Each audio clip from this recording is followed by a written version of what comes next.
Hey, it is your buddy Peace and Harmony with you here today. Much love going out to all the beautiful empowered harmonizers.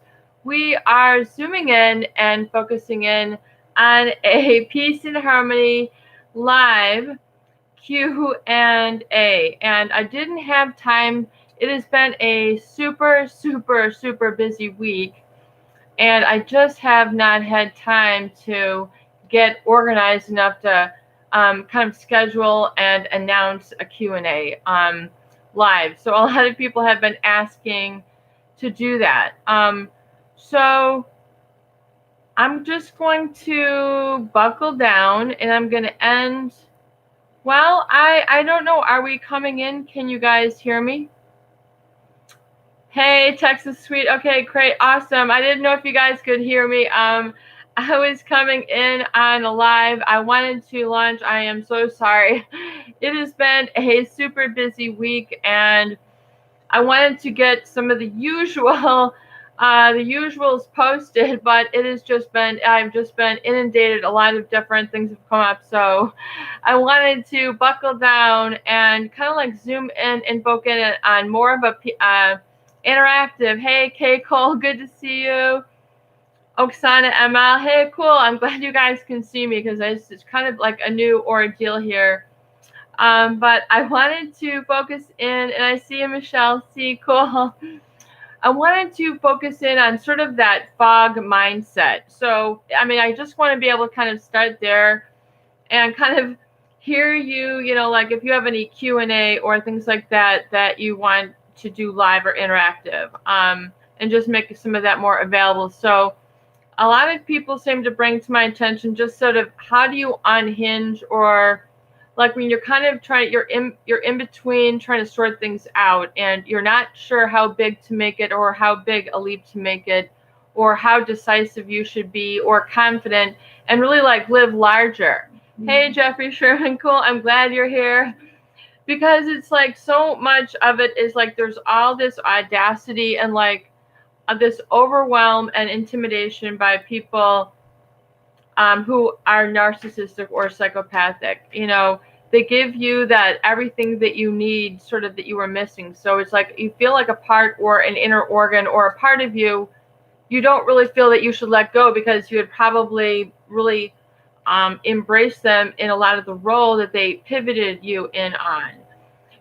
So it's like, coming out of that, like that rut that was created for you that you didn't opt in for, but you kind of discovered yourself in along the journey. And how do you get calm and accept that? Because otherwise it's just people tend to waffle and have a long degree of time, like trying to sort out how much am I going to be overwhelmed by this and for how long, like, because people tend to wallow and really hunker down, hey, Victor and him, great to see you, and they get sort of this like burdened in the fog. So one thing, it's learning to let go of, out of like emerging from that, is like that overshadowing fear, obligation, and guilt, and understanding really the pivotal roles that is in how you feel, and how much in like how consequential it is for you in the course of your day or your decision making, is that like an issue. So it keeps people sort of unsure, unstable, or not knowing how to break free of that, and if it's okay. And so it's like, because you're used to being overshadowed and not really being able to lay down your own rules, like. So emerging from that abuse is realizing, like, emerging from those rules that had set you down into that victim mindset, which is usually, how did you park down there in that set, of the parking lot? How did you find yourself there? A lot of people are trying to unpack it. And you can probably be pretty sure that there was, something in your mind that, had clinched this, and this was a sealed deal for you, and you were very committed or loyal. So, how to come out of that and still feel whole and in sync, and just sort of be like Michelle C is saying, because it's almost a relaxed state that it's like becomes a forbidden, which means you feel at ease, accepted, and alive in life. And then you have the flow. What was that book by Chomsky, or like this big Polish name? But you're in the flow of life again. You're not hit with hurdles, struggles, fear, problems. I mean, the whole day or a lot of the week is spent coping or unhappy or feeling in a reactive, angry, or sort of I don't want to say reality slapped around face. And so embracing the reality and just be. Night, oh, hey, cool, good to hear you. Yes. So, and to just be means, how do you back off of that feeling of tension, which is really such a pressure, which oftentimes is not in your best interest. So there's something there that's designed to, start a reactive pattern, which you people then succumb to, and they don't realize that in the beginning that might have been playful, or it was built into your relationship, like that gentleman said, his father is like this. It can be very difficult to break free from that, that bond, that trauma bond, which is, that egoic, I am the authority and then you are under. Remember that dynamic, which is unstable in nature. So if you can we have to keep it ultra simple, like A and B and C, 1 + 2 + 3, so you can get this, meaning it's realizing that instability of I mean, what you might call, like Gandhi would say, the caste system in India, it was like everything was designed to, you had to be succumbed to. It's like realizing that instability was a creation of the mind, or just a figure of a judgment of that individual. Do you see? So it's purely a seed planted, which is designed, and you kind of become entangled in your life. But how do you grow with the flow and sort of break free so you're not in that trap? And yes, it's very important to realize the cause that creates this effect. And Night Owl, yeah, I'll talk to you, about how you get to learn from that, because I saw how destructive and hurtful and painful this dynamic is, and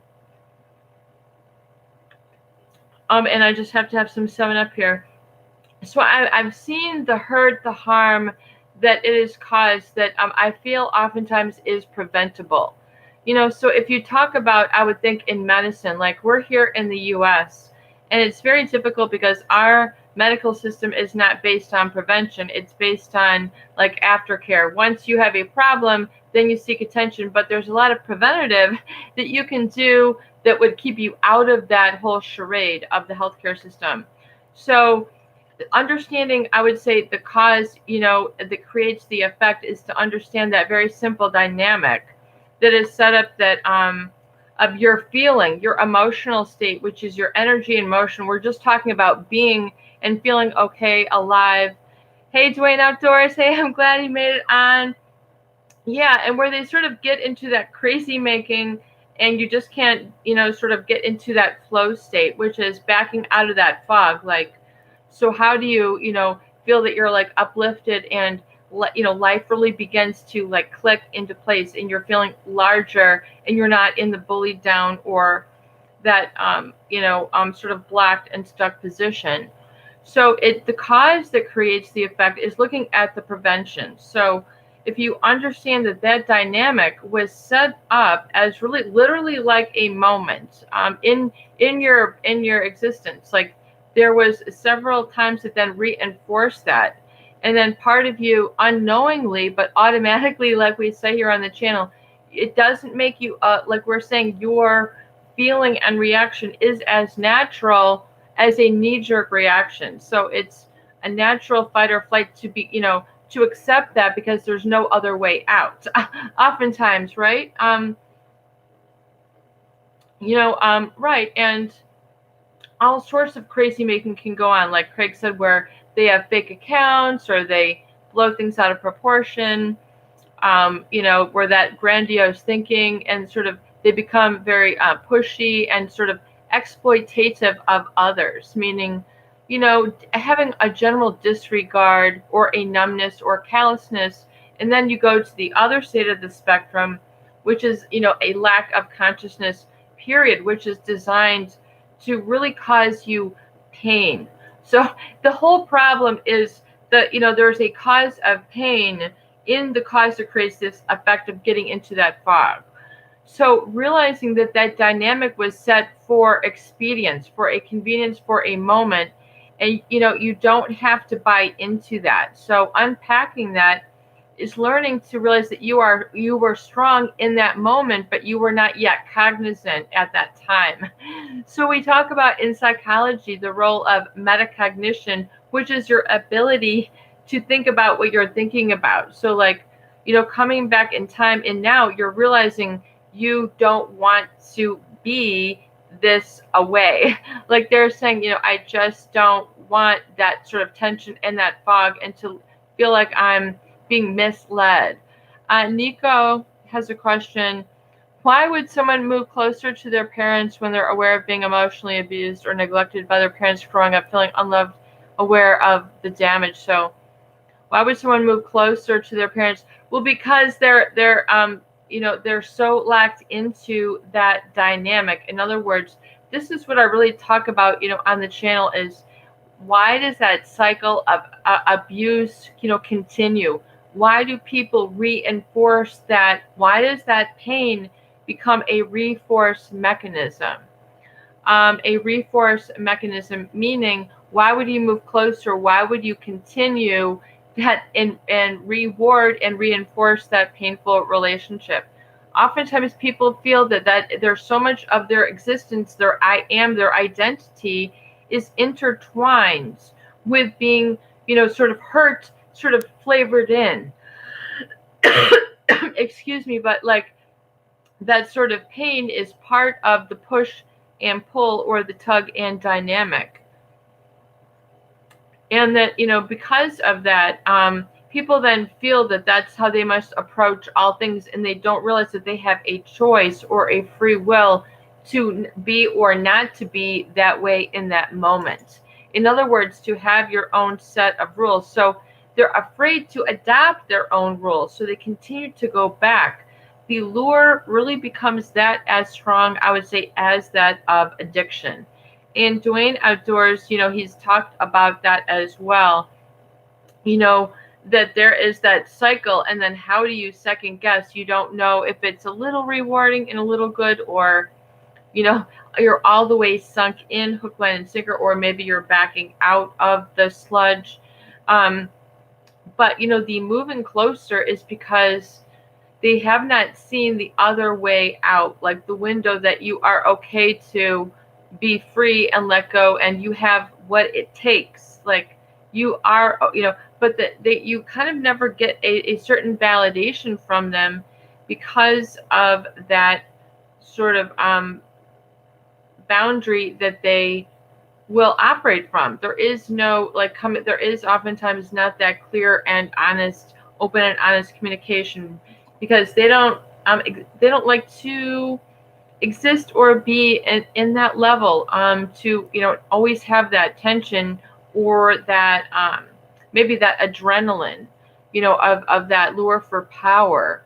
They have that insatiable need for power and control. So sometimes people unknowingly, unwittingly, unconsciously, like become they're just like they've repeated it so many times, just like when you always make your coffee or you always get your it's automatic, right? It's an automatic process.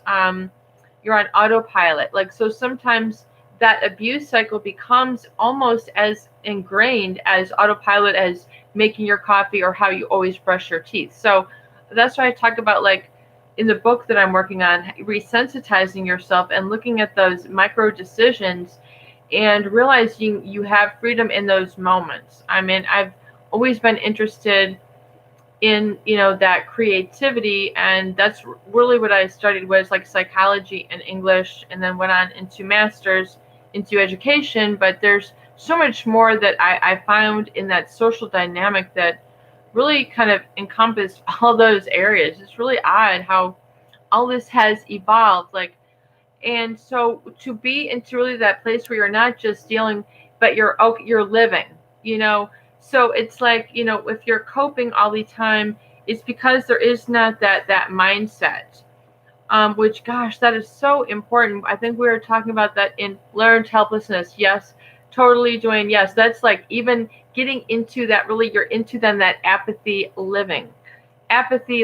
Like you're, you know, the apathy living when really you don't really feel that you care or that you can have any impact or influence of anything changing moving forward. So that really becomes part when, you know, that part really becomes involved in the relationship in the devalue and discard time frame. Like when you've been in that journey, you know, they always talk about the love, you know, in the beginning, the love bombing, the devalue and discard, you know, and that sort of process. And they sort of set it up like they're in control of the whole relationship, and as if you have no say, or you have no, I mean, you have no open communication or closure. So I think that's becomes very difficult right after, especially like Michelle C, after like you've engaged in triangulation or you've been hit pretty hard from triangulation.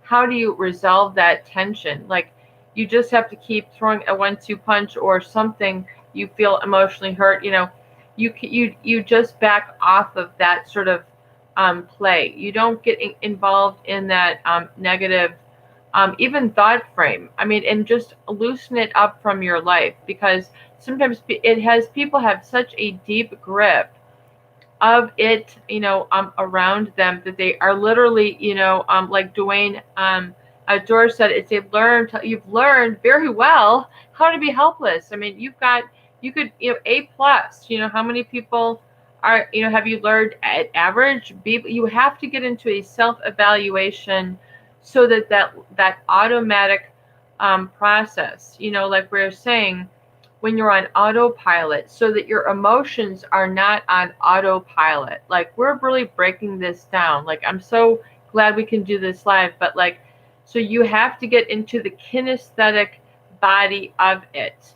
The kinesthetic body of it. So meaning you know, you have to realize it is in your body. So a lot of the tension and that embedded like auto process, the learned helpless, is part of it's like in your muscle memory. So meaning you do this all the time. You don't have to think when you know, load your dishwasher, bend my back, you know, 2 inches down, twist my shoulder. It's an automatic process. So I really feel in my synthesis of things that emotions of learned helplessness are very much then like an automatic pilot. So you have to understand I'm trying to get to the itty bitty grain of the core of the cause that creates this effect, like the preventative measure. So we need to like back up from the hurt and like get back to realize that, you know, how that learned helplessness was sort of like set up,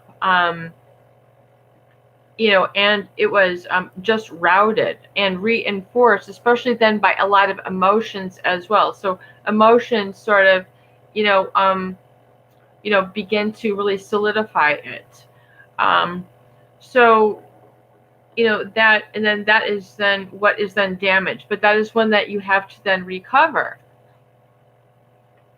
And the resentments, you know, like they're saying, you know, is that you're then sort of still tied to the hurt. You feel either responsible or irresponsible. And you don't have to then, you know, part of getting out of that learned helplessness and that fog is realizing that you do not have to be responsible for the actions of others or engaging and becoming a counter force to that force. In other words, seeing them as a sealed deal. They're a whole and complete person on their own, and you also have ownership of, you know, complete control of how you feel, and then getting a little bit more aware of especially how you have sort of become convinced to be fearful or obligated, and then behave and feel in a specific way that creates all your decisions around that, and that keeps you, you know, sort of so still embedded or glued with that sort of outlook on life. And then so people don't ever break free or break out of it and make their big decisions and get into the flow. So yeah, it's stuck as a tension and a body pain. So yeah, that's exactly it. So you have to realize that, like, what is that tension? It's usually like you're trying to brace yourself for a hit. And so once again, we're talking about that fight or flight system that is engaged. So usually when you're in an embattlement or with sort of that deception type of relationship where there's a lot of triangulation, this and this over here, and then you find out other things, or you find out other relationships, or just you are thrown under the bus. You become very engaged and then trying to settle the score. Yeah, you have to beware. Yeah, and it becomes very confusing. But even if you've made mistakes and driven down that wrong road, I would say, you're okay. You don't have to keep driving down that same road out of fear, obligation, or guilt. In other words, it's okay to, rather than compounded guilt, I was thinking about this today. What about compounded freedom? So oftentimes people have a deficit of self-esteem or I am or strength, especially as it relates to how they had received and interpreted um, certain things that were set up for them to be in store and set your ideal upon it. I mean, we're talking about really deep stuff here. So I want to keep this really simple. But in other words, how you bought into the original you. I mean, like, so it's like really getting into, some of your really just it becoming in a private, between you and yourself. It's like, wow, I really between this and this part of the relationship, this and this really happened, and I see how I was responsible, but I was irresponsible, or I did not acknowledge certain things. And so you have to kind of unpack that and revisit it, from a position of strength, which is just a feeling of safety. And so can you feel that? Can you feel that it's okay to be okay with the way things are, even though it is an unfinished story?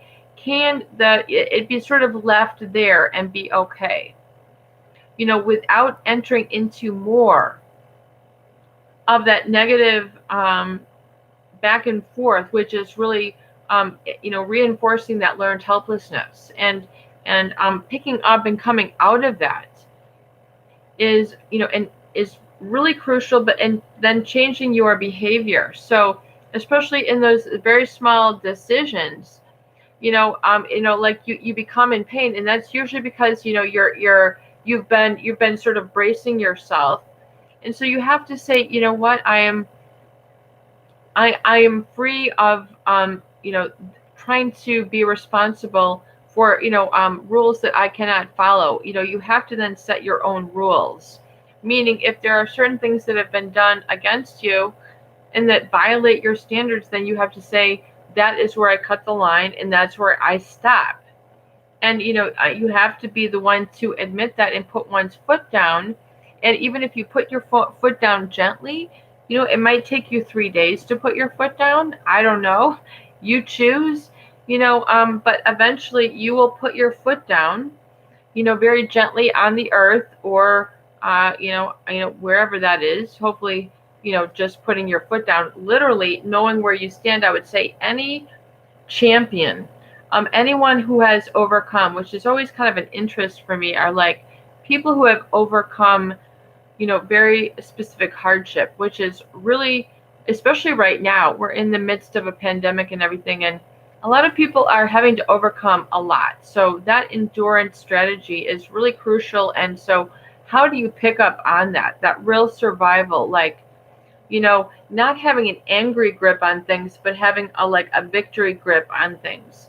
And so flipping that and changing that up, because oftentimes that resentment and anger is because maybe of that things were trying to be unsettled, and there's too many calculations around whatever it was that is oftentimes in miscalculated, designed to deceive you, or you can't really have an honest and functional flowing relationship with. So admitting that and letting that be sort of airtight, and allowing yourself then to turn and expand, and knowing what that freedom means, and what does that really mean for you, because, and really realizing the significance of that. And maybe this significance is just having more in-depth gratitude for what you have, and taking better care of that, like better self-care, resensitizing yourself, like, right, walk away, but have alignment, meaning like you don't slump away, you don't schlap away, you hold your head up, and then you just own exactly what you have. Like, how many jelly beans are in the jar? I've got 100. Well, I'm 100%. Are you 50%? Are you 80%? To what degree can you declare I am at 100%? So, but a lot of people have that toxic shame where they are very ashamed to say I claim 100%, because they are afraid of disappointing somebody or something. It becomes a very large decision. And so being able to then open that to the more healthy is important. And so just saying, and that's, it is what it is, and then being saying, I'm going to be grown up and accept that. And then to what degree, how many jelly beans are in my confidence jar? Am I going to give it 80 today? Well, then decide, getting into that more awareness state. I'm becoming more aware, you know, um, of that emotional state that you have chosen for yourself each day. So, you choose. I mean, I'm really trying to help unpack the concept of the free will that is required for the healing aspect, that was oftentimes that whole circuit of being or emotionality, and then being able to be supported, was not met. There's literally like a developmental um, segment or area or challenge that was not met successfully, where then one was not okay, being industrious or looked upon with strength and support in specific area. Yeah, Ben, great, thank you. It is about being the positive, but you have to really understand what this whole process is. It's like baking a gorgeous bread. It's going to take some time to put the dough all together, like your physique, your physiology, and being able to grow out and sort of shed that old skin, like literally and figuratively, out of that encasement of being sort of held back, and understanding what does freedom really mean for you, what does it look like, and how can you really then make some positive action steps to support your path moving forward, so you're not in a risky or dangerous or unhappy relationship where you're met with passive aggressive sort of communication that you can't decode. It's very difficult if you're with passive aggressive. What's wrong with subs? I'm not sure what they are. They are empty. Yeah. So yeah, there's are you guys able to see me? I can end it and then go back on. Let me try that. Okay, I'm sorry. Sorry about that. I'll jump back on.